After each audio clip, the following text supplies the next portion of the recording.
గడిచిన 2 వారాల నుంచి అనేక మంది నాయకులు కార్యకర్తలు వస్తున్నారు, కలుస్తున్నారు.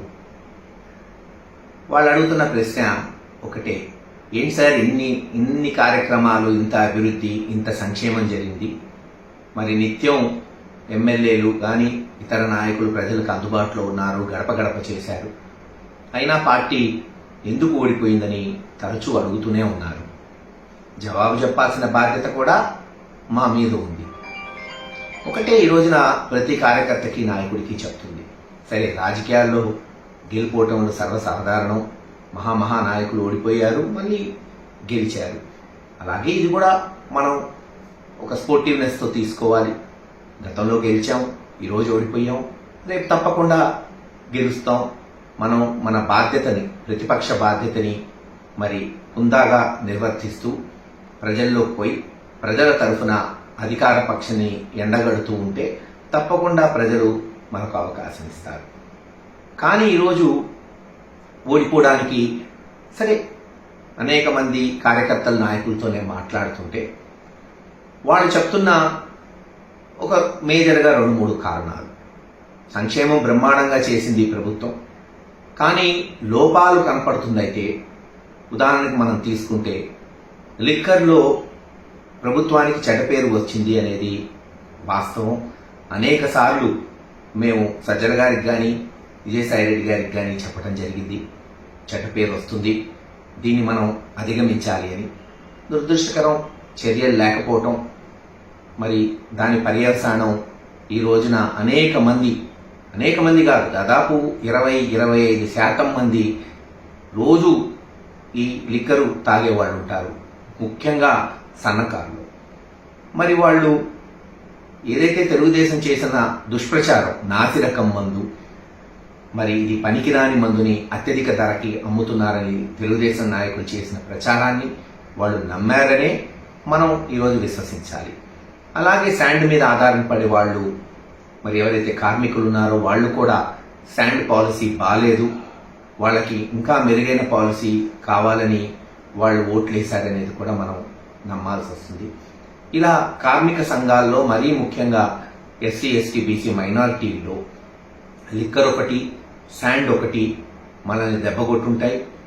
సరే తెలుగుదేశం చివరిలో చేసిన దుష్ప్రచారం టైటిలింగ్ యాక్ట్ ఎంతో కొంత నష్టం చేసిందనే మనం మరి భావించాల్సి వస్తుంది. అన్నిటికన్నా రాజకీయంగా ఇప్పుడు నేను చెప్పిన కారణాలన్నీ అందరూ చర్చిస్తున్నారు, గ్రామాల్లో మాట్లాడుతున్నారు. తప్పులేదు, మాట్లాడాలి కూడా. తప్పులు ఎక్కడున్నాయో తెలుసుకోవాలి, మరోసారి జరగకుండా చూసుకోవాలి. కానీ నేను ఒకటి చెప్పదలుచుకున్నా, ప్రతి నాయకుడికి, కార్యకర్తకి, బహుశా తెలుగుదేశం వాళ్ళు వింటే వాళ్ళకి ఉపయోగపడిద్దేమో. జగన్మోహన్ రెడ్డి గారు పార్టీ పెట్టడానికి, అనతి కాలంలోనే ఆ పార్టీని అధికారంలోకి తీసుకురావడానికి 2014లో ఓడిపోయినా సరే తాను మళ్ళీ 2019లో పట్టి పాదయాత్ర చేసి పార్టీని అధికారంలో తీసుకొచ్చి చరిత్ర సృష్టించడానికి కారణం, ఈరోజు మళ్ళీ చంద్రబాబు నాయుడు గారు గెలవడానికి కారణం ఒక్కటే, అదే అవమానం. గుర్తుపెట్టుకోండి, అవమానం. ఈ అవమానం అనేది సామాన్యమైన విషయం కాదు. అవమానమే మనిషిలో కసి పెంచుతుంది, ఆయుధాలను పెంచుతుంది, మనిషి పోరాట పటిమను పెంచుతుంది.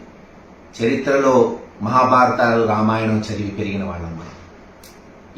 ఆ రోజు కూడా నిండు సభలో పాండవులకు అవమానం జరిగితే పోయి యుద్ధం చేసి యుద్ధంలో రాజ్యాన్ని గెలుచుకున్నారు. అలాగే శ్రీరాముడు కూడా అవమానిస్తే సీతమ్మను ఎత్తుకెళ్ళి జైత్రయాత్ర చేసి మళ్ళీ సీతమ్మను తెచ్చుకున్నాడు శ్రీరామచంద్రుడు. నేను ఆ దేవుళ్లతో పోల్చట్లా, చరిత్ర చెప్తున్నానంతే. జగన్మోహన్ రెడ్డి గారిని కాంగ్రెస్ పార్టీ తీవ్రమైన అవమానాలు చేసి రాజశేఖర రెడ్డి గారి కుటుంబాన్ని, చివరికి జగన్మోహన్ రెడ్డి గారిని జైల్లో పెడితే కార్యకర్తల్లో కసి పెరిగింది, నాయకుల్లో కసి పెరిగింది, పట్టుదల పెరిగింది. నిరూపించుకోవాలనుకున్నాడు, నిరూపించుకున్నాడు.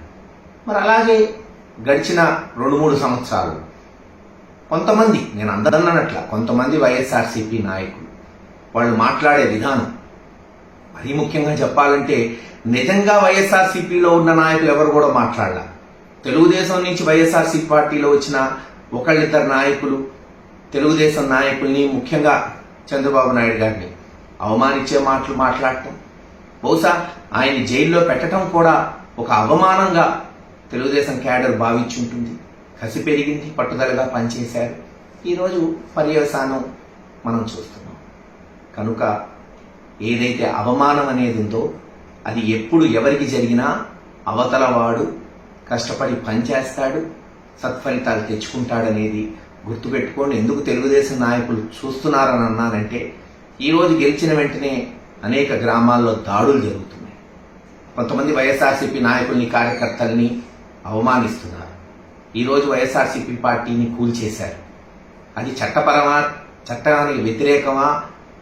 చట్టపరంగా చేసుండొచ్చు, ఇంత హడావుడిగా చేయాల్సిన అవసరం లేదు. కానీ చేసిన విధానం, మళ్ళీ మీరు వైఎస్ఆర్సీపీ పార్టీ నాయకుల్ని, పార్టీని అవమానించేటట్టు ప్రవర్తిస్తున్నారు. ఆలోచించుకోండి, దీని యొక్క పర్యవసానాలు ఎలా ఉంటాయనేది. ప్రజలు మీకు ఒక అవకాశం ఇచ్చారు, అందించండి, మంచి పాలన ఇవ్వండి. ప్రజలు మీరు మంచి పాలన ఇస్తారని మీకు ఓట్లేశారు అని మీరు చెప్తున్నారు. తప్పకుండా మీరు చేయండి. ఒక ప్రతిపక్ష పాత్ర తప్పకుండా జగన్మోహన్ రెడ్డి గారి నాయకత్వంలో మేమందరం కూడా సమర్థవంతంగా ముందుకు పోతాం. ప్రక్షాళన చేసుకోవాలి, చేసిన తప్పులు తెలుసుకోవాలి, మళ్ళీ తప్పులు జరగకుండా చూసుకోవాలి. ఎవ్వరం కూడా కుంగిపోయే ప్రసక్తే ఉండదు. ఈరోజు ఏం కొత్తగా రాజకీయాలు చూడట్లేదు.